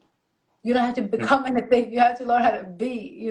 So when you learn how to just let go of these, informations, and the dry fast can be like little hard, like because of like every information has something, like it's a message that you encode and decode every day. Okay. Yeah. So if you don't intake, then it will urge for that decoding. It was like, oh my God, today, what are we going to make? I don't have that energy within me. So you get that shock of like, okay, there's nothing that's coming in, there's nothing that's going out. You get in that state of like, you get scared, but then you have to like stay in that state. The more you stay in that state, like your cells will just forget and forget and forget and forget, and then you're good. Just like, when you ignore, like when your mind says, oh, I want some water after a few days, and it says like you want some water, and when you get to the water, you really didn't want the water. So the longer Yeah. you stay out of that mindset, the longer you will forget the water. Just the same way, like when you're meditating and the itch here, your brain is telling you, hey, it's itching here. But you know nothing is going on with your leg anyway. It's just the mind that's making this, sensation. Like, okay, hey, it's itching here. Like, shut the mouth. Shut it, and then the leg will be okay because nothing is going on with the leg. Yeah. Nothing is going on with the leg. It's just the mind that's telling you, okay, it's itching here, it's there, it's there, it's there. The longer you ignore, it goes away. Same thing with Mm, with these addictions, yeah. But yeah, I like how you put that of forgetting about the food instead of like trying to force yes, like not no food, because I've seen a lot of people get caught up with the forcing game. They get so caught up with, oh, I gotta do this and I gotta do that and I gotta fast for 3 days and then I gotta do to get on juices, and like they create, even though they're choosing a healthy direction in a sense, right? They're doing something good for their body. They're creating more mental stress by trying to, I gotta do. And so they I know. create, some poison is created through that. And so Yeah. I think that advice of just being, you can't go wrong with that one, right? No. Like you can't go wrong with just being. You're not gonna get in trouble with that, and No, you'll and even if you naturally, have something, like, it's the guilt of you having something that will create that you would mm, have more.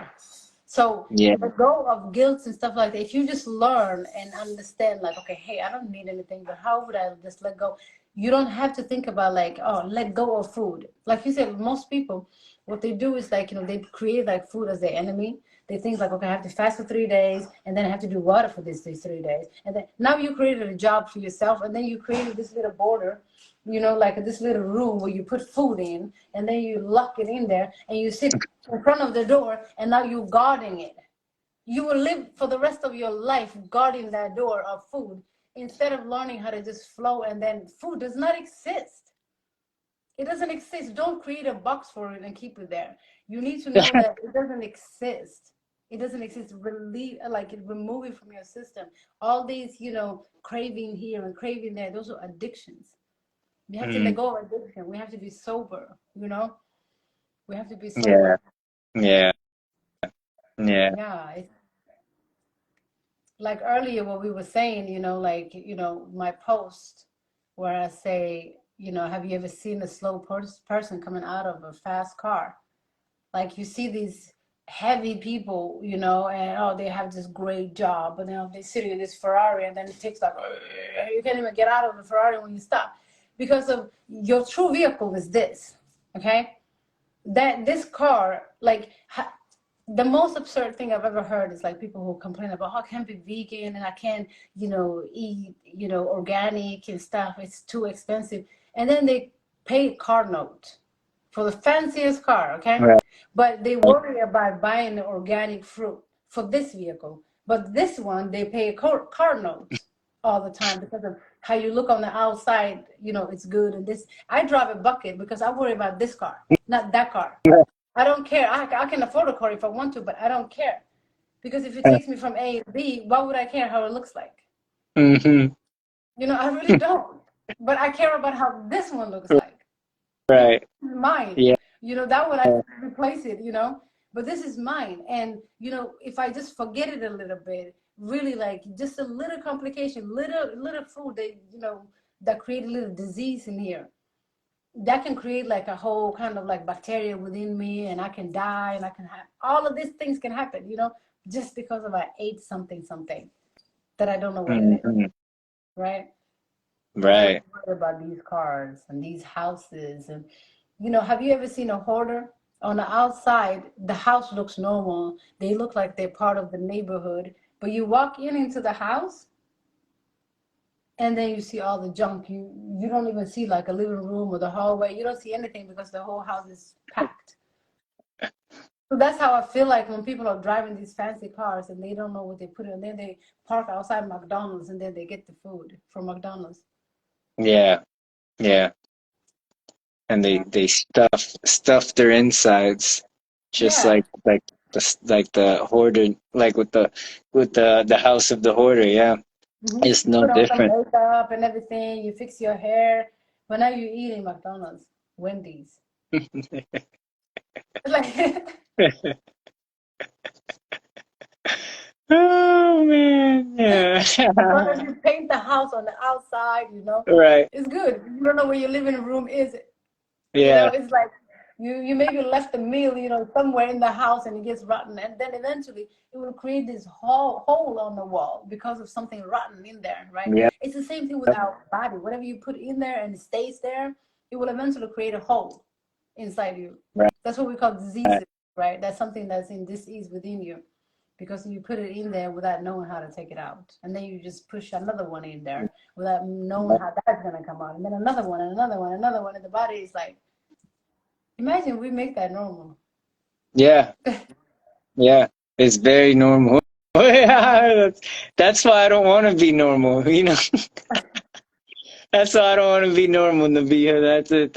We've become a quite insane society, you know.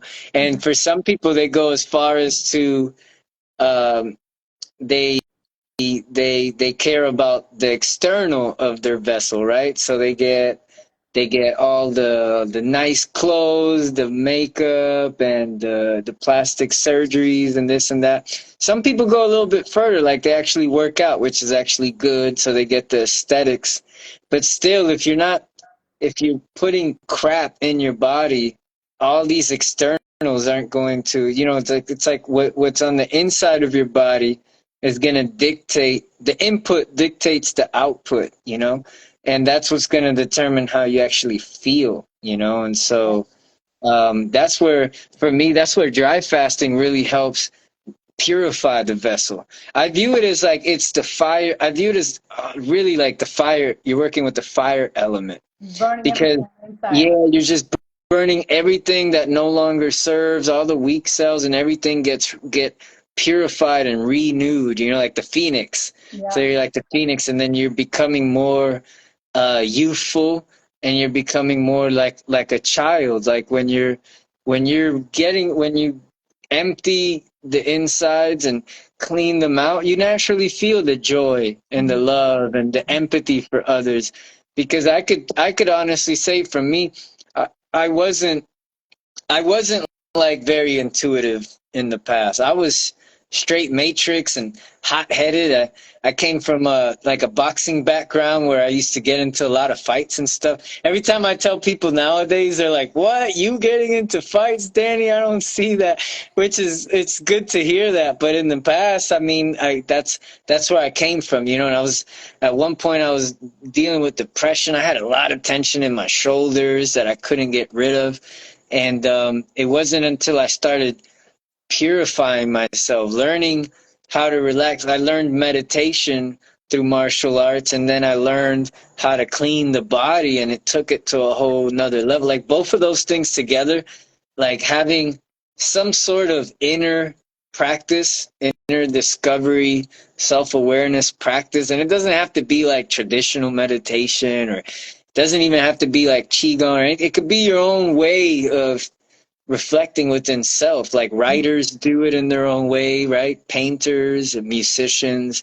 Mhm. There's so many different ways. Sometimes runners talk about they get their best ideas while out on a run, So, but Mhm. having that mixed with cleaning up the vessel, things like dry fasting, where it's just purifying and emptying everything in, or just taking in better foods, like lighter foods, like you said, lighter foods make you feel lighter, so Mhm. you feel lighter as you move throughout the world, and so those things, is I feel like, together really become very powerful. Yeah. And then just following your conscience too, like doing the right thing. Like I think that's kind of also underrated.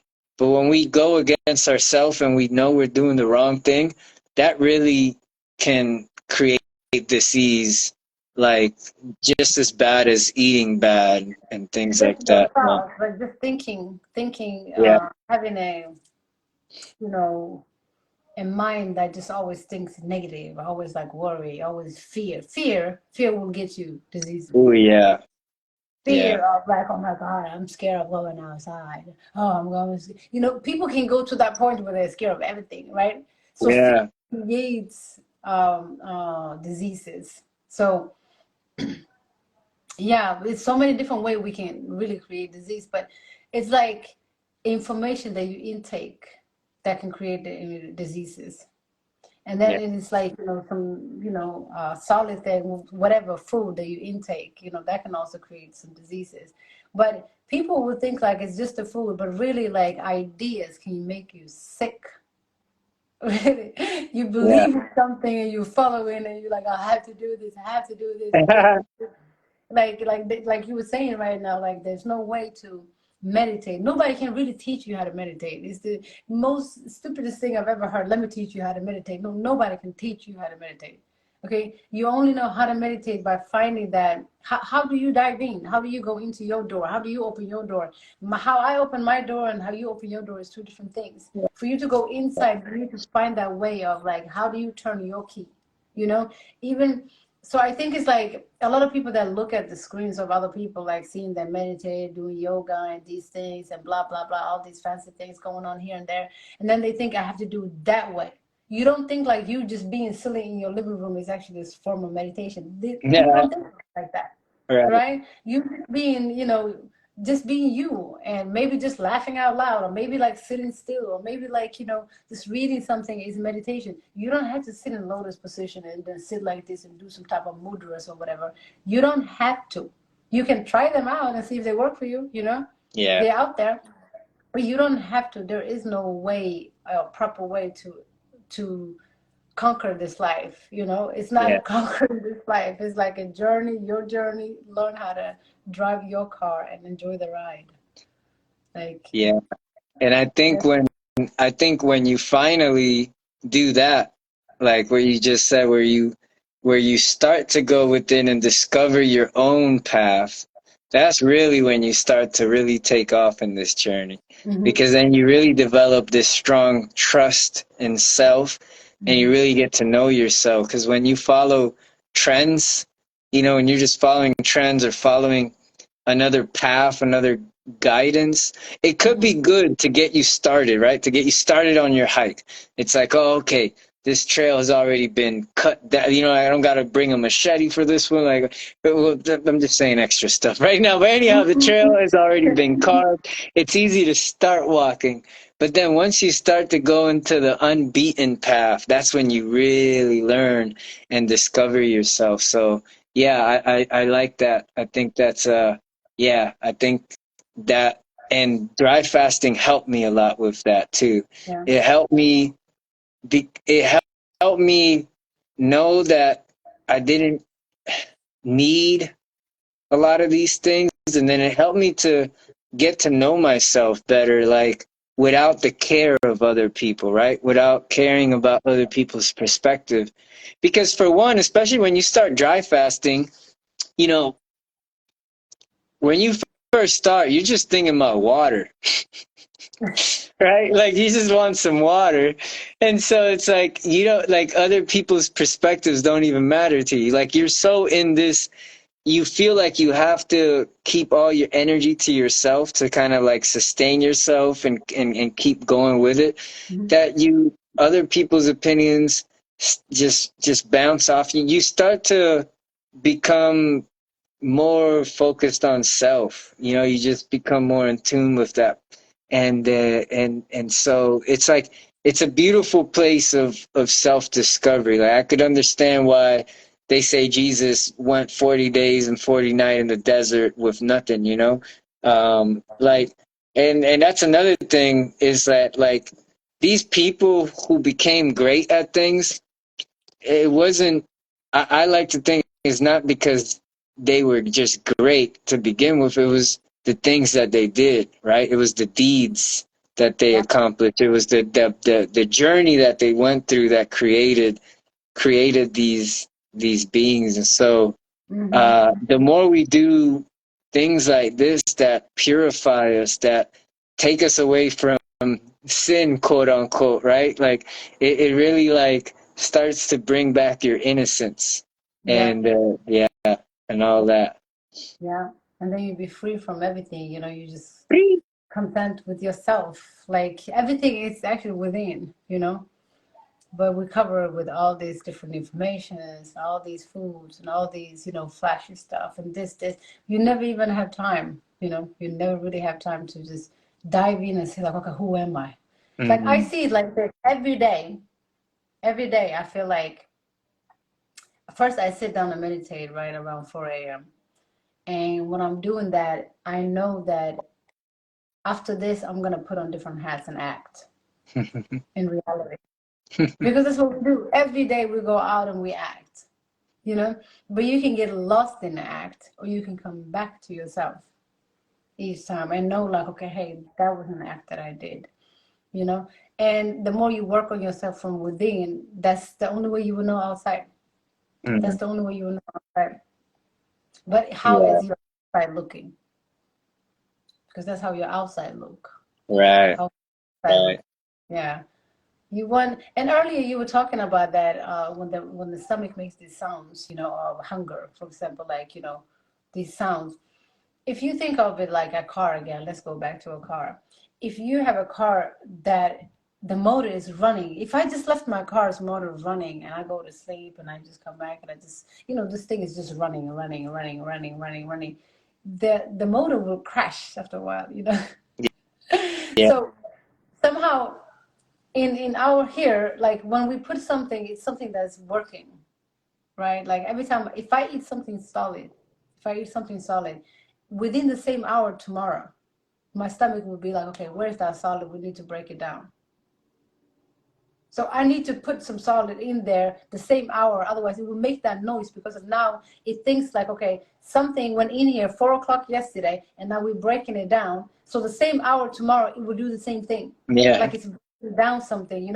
So that noise that you hear and stuff is just the stomach again wanting. But the more you ignore it, it will just let go and be like, oh, Mm. okay, there's nothing to break down after all. And you just leave it at that. Same thing with you when you're dry fasting, your mind would always tell you like you need some water, you're thirsty. But thirsty is also just in the mind because of the more you entertain the mind, the thirstier you get. Yeah. Right? And Yeah. but it's not even true. When the mind wins over you, then that's when you realize you lost. Mm. Like, Mm. oh my God, okay, I didn't need this water after all. After one sip, and it's like, why did I break my whole fast for this one sip? Because of the mind just won. So you see how powerful the mind can be. It's just always like, you know, trying to convince you to go back to the addiction. And every addiction is a mind, whether it is an alcohol, whether it is food, whatever it is, whether it is pornography, it's just the mind. The mind is telling you, and you're taking the orders from the mind, just like as it goes, like, okay, do this, or you need this, or you need that. You never question, like, what is this coming from? Why do you think I need this? Why? Mm. You know? See your mind as another entity and then start talking to it. I promise you it will change. Mm. I like that. Yeah. Yeah, I I was like gonna ask you. Mhm. Go ahead. Um, I was gonna ask you how you typically go about ignoring the mind. My mind, I give it a job. Like, okay, let us calculate this. How did this come to be? And it's most of the time it's occupied with like, what is this? And how did? Oh my God, I discovered this. Oh, blah blah. It discovers something all the time. So it's not even busy with anything else but discovering things. It's like my mind is like a little child, like on this planet, like, oh my God, this and that. Yeah, so that's how I distract my mind. And sometimes I feel like I'm absent, from certain things. Mm. There are certain, I say like, oh, I'm so slow and grasping this reality sometimes because of my mind is just different places. And then, yeah. But yeah, it's all mind sometimes. Mm. The apple juice, I need to do a little research on that because that was completely mine. But it had the same urge as that peanut. The Interesting. Yeah.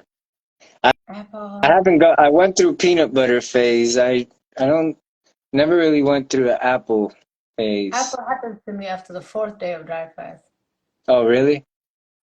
What? But every time on the fourth day, or that one time? No, it happened 4 times on the fourth so Oh, four far. times. Got you. Got you. Yeah, that's interesting. Yeah, but on the fourth day also.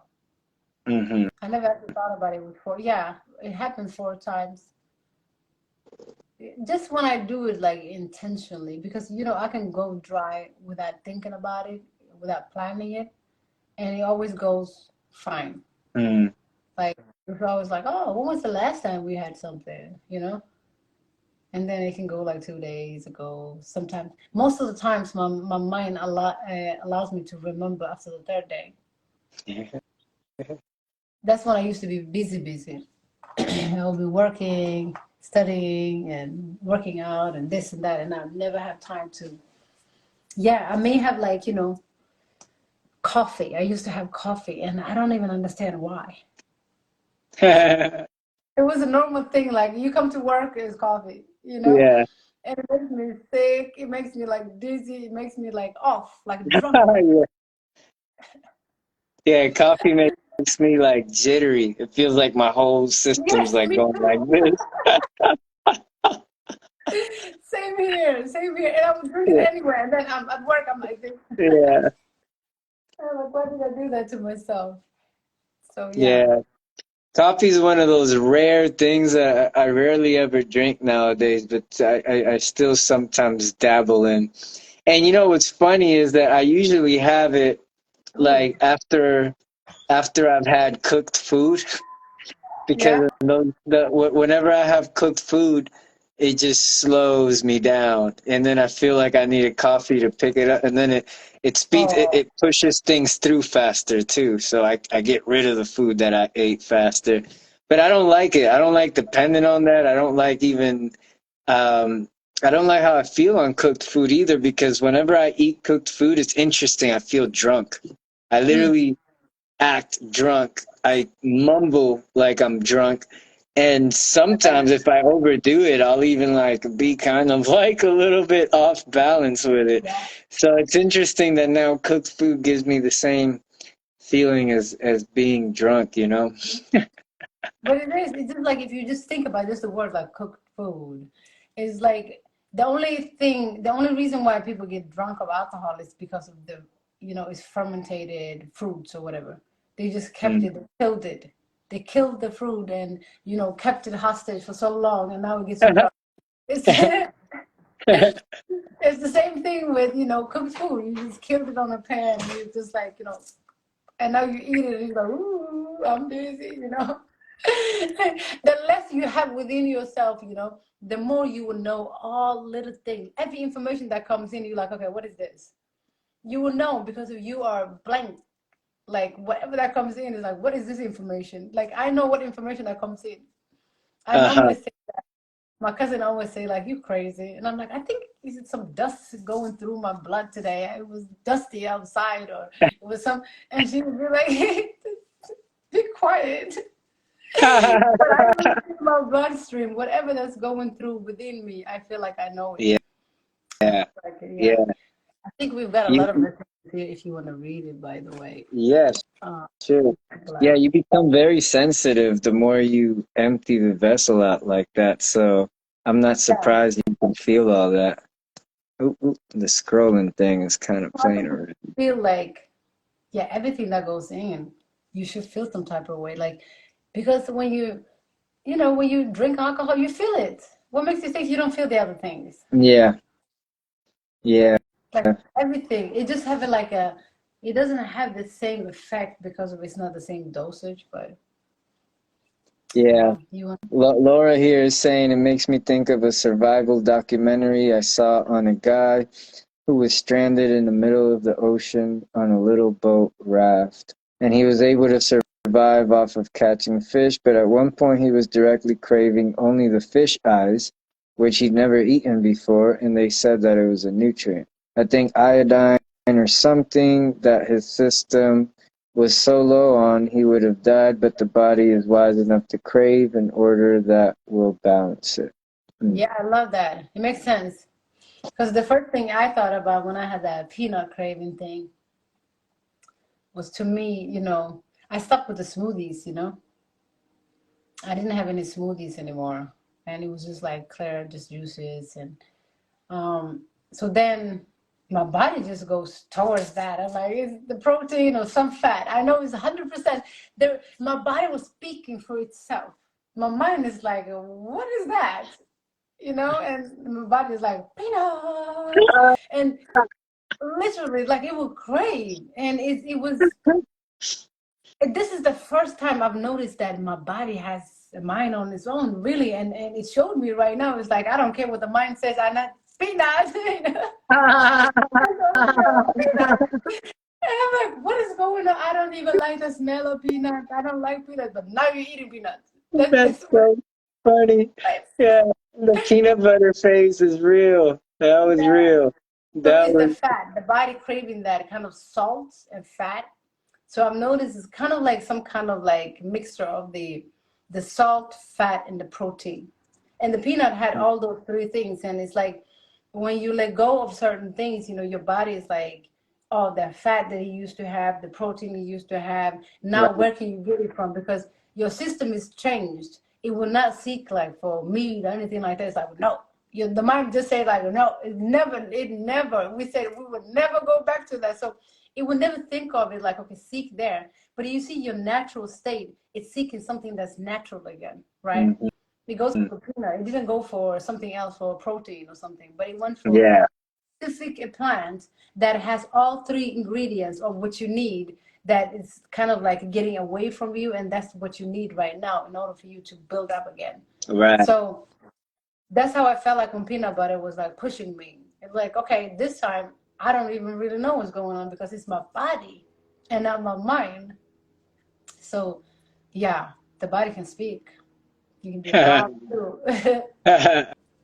Yeah, yeah. See, Laura's saying, um, which speaks back to learning to have a healthy, trustful relationship with our body and its communication, but Hmm. also being able to clear programs like you two are speaking of is so important as well. Yeah, Oh, thank you. Thank you for being here. yeah, I Yeah. love No, the body really is your best friend. If you just learn how to listen to it, how to communicate with it, it will tell you so many stories about whatever you hold within. For example, your it. genes. Like what, even if you dig enough, you will know like what your grandpa, whatever you inherited from your grandpa or grandpa, Yeah, whatever. All of those information is in there. So when they say like something diseases or something like that, you can get it from your family. It's just a learned habits that they had.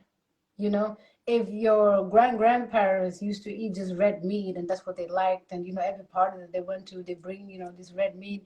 It's a habit they passing down, right? yeah, And then that disease that they got from that meat or whatever complication that meat have created, they pass on to you. And now you will have a little bit of those, genes again that your genes will remember, right?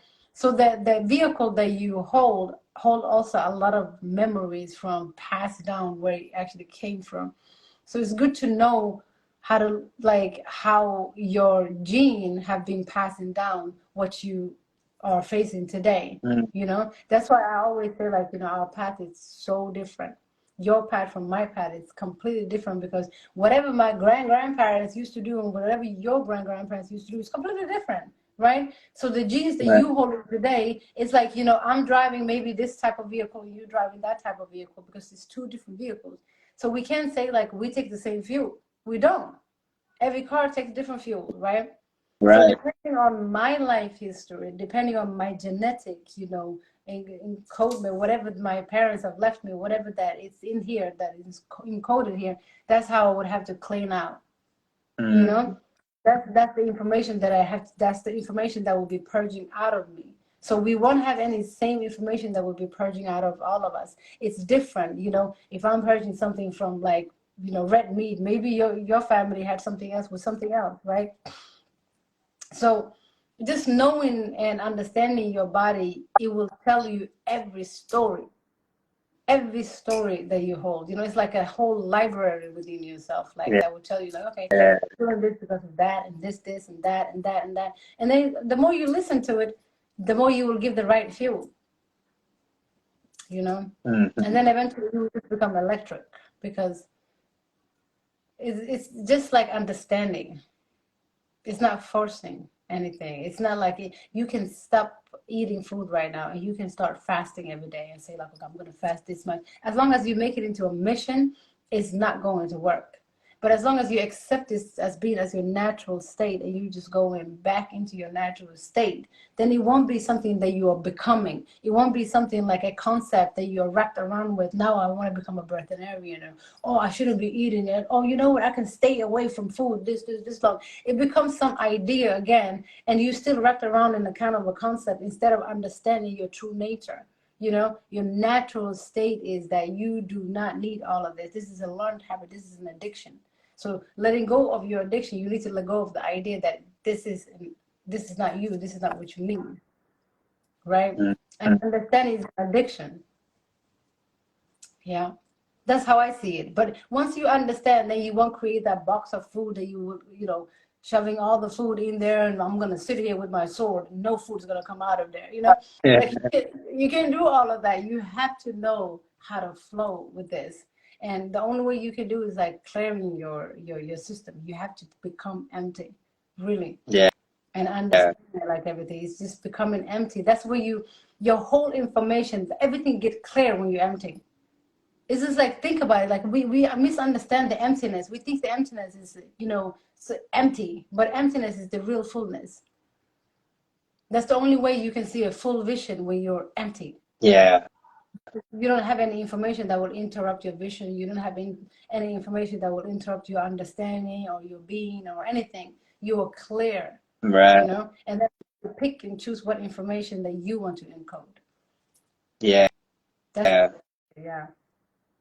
Yeah. I like that. Like getting accustomed to seeing it as our natural state, as Mm-hmm. opposed to doing all these forcing things. And that's interesting how you said about like the memory, right? They say that our body retains the memory, has the memory of the entire universe since its conception, is in our cells.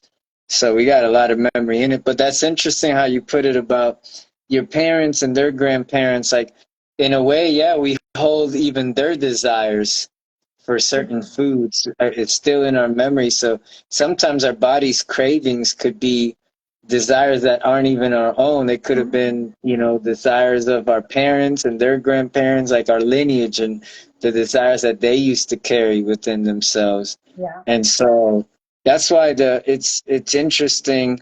Um, I heard from someone with the dry fasting, right, that one of the things that dry fasting does is apparently there's some deeper waters that we have stored in our cells that are very deep, and those ones it's stagnant waters that don't really come in or out, and so those deeper stagnant waters retain some of our deeper memories. Mm-hmm. And what dry fasting does, it actually pulls out these deep waters in us that, don't get much movement. It pulls those out and basically clears the memory. It uses them as Mm-hmm. water. I And love so that. we get to clear a lot of those memories of the past and reprogram ourselves, like you said. And so then that way we can start to trust our body more, because I think a lot of the reason why people don't trust our bodies, for one, we've been conditioned not to, right? We got to look out to We a have that doctor to know. memory in us that says you can't, Yeah, exactly. We got the memory in us that tells us not to. And then we got society that tells us we got to look up to a doctor to know what's wrong with us. We can't figure it out ourselves. We got to look to a dietitian to know what to eat. So we've been conditioned to not trust our bodies. But also, I think subconsciously people don't trust their bodies because we've polluted our bodies. Mm-hmm. So the more polluted our bodies are, the signal is not going to get through so well. But Yeah. once we start to clean the body, we naturally, the connection, the signal, the communication gets better. And then we naturally start to trust it more. We don't have to use affirmations, although affirmations are great too, but we don't have to use that because now we can feel our body more. And Mm-hmm. when we feel it more, we trust it more. It's kind of like, it's a loose example, but when you're dancing with a dance partner, the more you could feel your partner, the more you trust that you could do whatever moves because you're in connection, you're in communion. And so the same thing with your body, the more in communion you are with it, the more you could trust it. And then you could really tap into that natural state, like you said, and you know it's natural. You know you feel good, and even when you go through some energy dips here and there, it feels like you're in trust with it. And usually, once that detox, I call them detox waves because I feel like it's your body just detoxing, purging something out. Because after that's said and done, your energy comes back, and now you're energetic again. Even though you're on day 3, day 4, day 5, you should be weaker, right? According to science. Every day you should be getting closer to death. But how come Yeah. I'm feeling better on day 6 than I felt on day 4? You know, Yeah, how's that because you're possible? So, detoxing all of that information that was holding you back. yeah. That's all it is, because it is the information that really holds us back. Whatever we carry on the inside, that holds us back, and we don't believe in this, we don't believe in that. But yeah, You yeah, know, it's a lot of information. a funny story on that. So I told you I used to read a lot of like NLP books and stuff. And there's this one dude. Well, anyways, no need to get deeper into the story. But what was interesting is when people go into a hypnotic state, those programs of self limits go away.